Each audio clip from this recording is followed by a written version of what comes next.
Humanity is more advanced now than ever before, thanks to the development of technology. However, this great gift comes with an equally great responsibility. The earth we live in provides us with technological wonders, but it is our duty as human beings to preserve creation for future generations. Technological developments have granted us the ability to overcome illness. Thanks to technology, we are able to learn and understand more about the body than ever before. The beauty that has come from technological advancement creates the unique identity of cultures and traditions. It is imperative that humans understand the immense power that is granted with increased development of technologies. Totalitarian regimes have manipulated the power of technology with new weapons designed to destroy God's creation. We must treasure the gift of technology and use it wisely. This leads to the basic problem in our world today, where humanity has taken up technology and its development. Technocratic paradigm exalts the concept of a subject who gains control over an external object. The subject tries to establish a technique of possession and mastery. The subject finds itself in the presence of something formless, which can be open to manipulation and distortion. That is because the subject seeks to gain control over an external object. Men and women have intervened in nature for centuries. This meant being in tune with and respecting the things offered from the earth. It was a matter of receiving what nature gave to us. Eventually, human beings and material objects began to no longer extend a friendly hand to one another. Thus, the relationship became confrontational. This has made it easy to accept the idea of infinite or unlimited growth, which proves so attractive to experts in technology. Because of this, people believe that there is an infinite supply of Earth's goods, and this leads to the planet being squeezed dry beyond every limit. Our decisions, which may seem purely instrumental, are in reality decisions about the kind of society we want to build. The economy accepts every advance in technology with a view to profit, without concern for its potentially negative impact on human beings.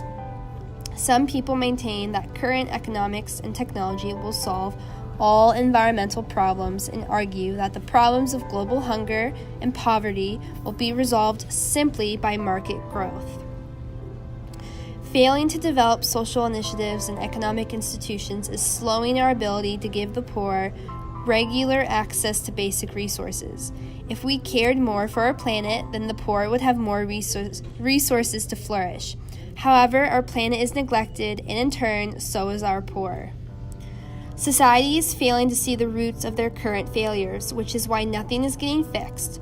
These failures are seen in our goals, directions, and meanings, and social implications of technology and economic growth.